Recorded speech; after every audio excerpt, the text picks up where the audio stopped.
Only one more week until we say goodbye.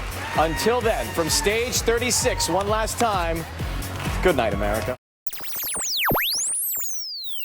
Welcome back to another edition of Reality Check, your weekly deep dive into all things American Idol, The Voice, and Shades of Bleu. It's a hot French series set in a cheese-making factory.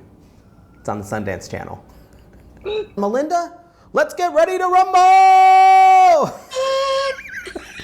Just so you know, Jeff, you were now creating 6 different timelines. Of course I am, Abed. I know the YouTube commenters, who are an especially ferocious bunch, are already like, you are such an idiot. Although they're not saying idiot, they're using a lot worse language. I don't like your jerk-off face, I don't like your jerk-off behavior, and I don't like you. All right, let's acknowledge a couple things. Jerk-off. This was the second to last performance episode of Idol ever. Oh my God, I like actually just got a surge of feelings when I said, did you get a surge of feelings when I said that? Oh gosh, I've been in my feelings for a good couple of weeks now. From stage 36, one last time, good night, America. I'm all up in my feelings. I don't like it. It feels, I don't know. I'm not ready. I'm not ready. I don't want to go. It feels like someone put grandma in the grave and they're throwing dirt on her and she's not done. She is not dead yet. It's a trick. Get an axe. That was a darker metaphor than I wanted. Secondly, okay, gun to head. We're going down a dark path today. Who are you rooting for to win? Who do you think deserves to win? And who do you think will win? You want me to go first or you want to go first? You first. Bearing in mind that it is Gay's prerogative to change his mind, and I am reserving my voting power until after next Wednesday's performance show. Like, I could change my mind and vote based off of that. If somebody straight slays it, yes, they could change my mind. It's a much more appealing undecided than like Trump versus Cruz, let's be honest. I'm rooting for LaPortia. Mm-hmm. I think LaPortia should win because I am big on your body of work for the season, and Trent is surging at the exact right moment and he's been really great, but I still think this has been LaPortia's season and I think she will win. You are correct. Holy crap. Let's cut right here. Let's just be done with the episode. Melinda agrees with me. She said I'm correct. Dude, she said I cute. I'm kind of excited about seeing LaPortia and Trent battle. It down. And then I want to vote for who did the best job that night. This is my love, and I am breathing in the moment. However, As I look around, I can't believe the love I see. if I'm really thinking about it, her body of work just trumps everything. Did I just say that? You just said Trump's.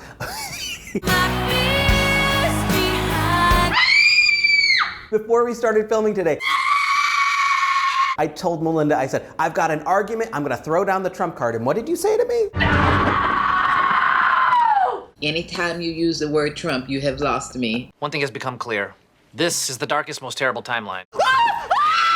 She has owned it. She really has. And because of that, she just deserves it. And you deserve it. Girl, you earned it. Oh, you just took me back to Avalon Young. The way you work it. Let's get into it. I said let's get ready to rumble. I have a lot of notes. I don't want anyone to pause, capture these notes, and blow them up and put them on Twitter. I don't. This is a hot mess. Why do you have so many notes? What happened? Because of my feelings about LaPortia's Stay With Me and what happened afterward and what I wanted it to be. I have so many feelings. I just want to say for the record, I don't want it misconstrued as I don't respect LaPortia's backstory or what she's been through. I don't want that to be the takeaway message, or that I feel that it is impertinent to be honest when you're asked a direct question like, Let me ask you quickly, what didn't you like about that song when Scott recommended it? I respect her being able to be honest and say, she's begging a man to stay. Well, I'm not about to sing that song. so this is a little bit of a long, hopefully Jason Averett can help narrow this down to like a couple of key sound bites because I got a lot to say. Oh, dear God. I've been waiting for someone to sing Stay With Me on the Idol stage for probably 15 years.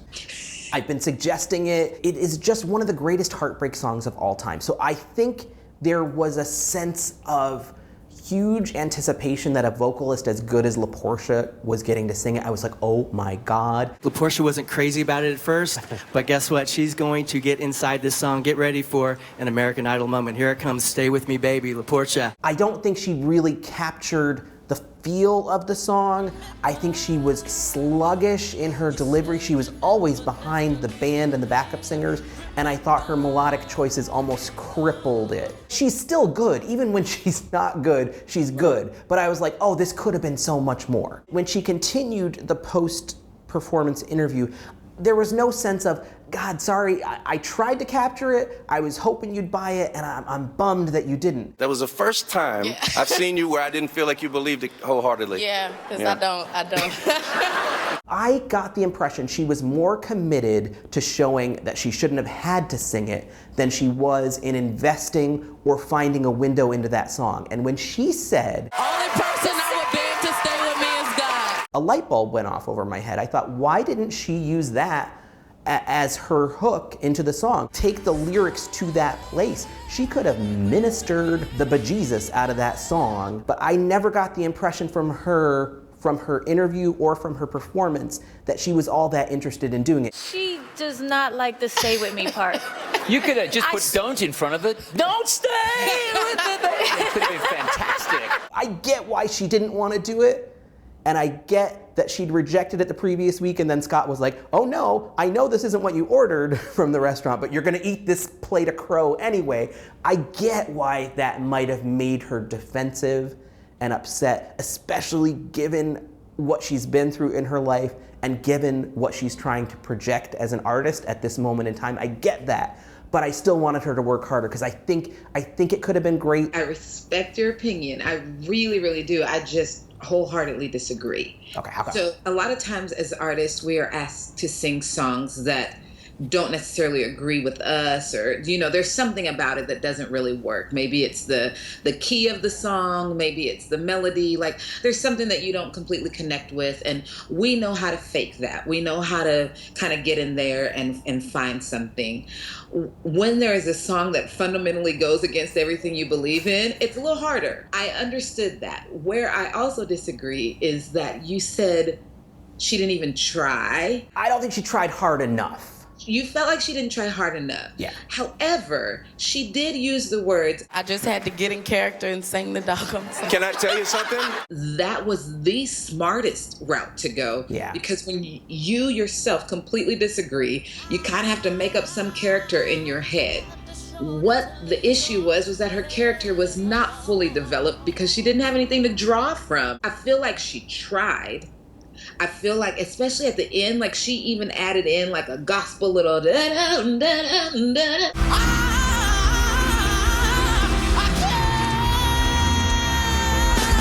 It wasn't that she was not singing her heart out and really trying, just her connection could not come from the most honest place on a song like that. I'm a big fan, and I want her in that finale, and I feel like that's the performance that left the door cracked for Dalton. Gone are the shadows and down. I just think you're putting 15 years of hopes on one girl, and it's not fair. Like, just because no one sung this for 15 seasons does not mean that she had to carry that load for you. It does not. That's a pretty heavy load to carry. You're really putting way too much on a 21-year-old. She's 22 now.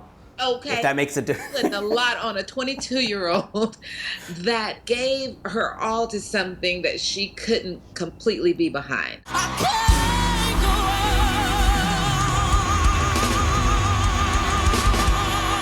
By the way, I love that we are passionate enough about this show, possibly deranged enough about our love of singing and Idol and all this hoo-ha. We can go on for like 17 minutes. Poor Jason is gonna have to edit this to a wieldy show. Bro, I know. I love that we can get into it on this level. I love it. Yeah, I do too. That's one of my great joys. Oh my God, we've only got 1 week left of this show. Let's not talk about that. Okay.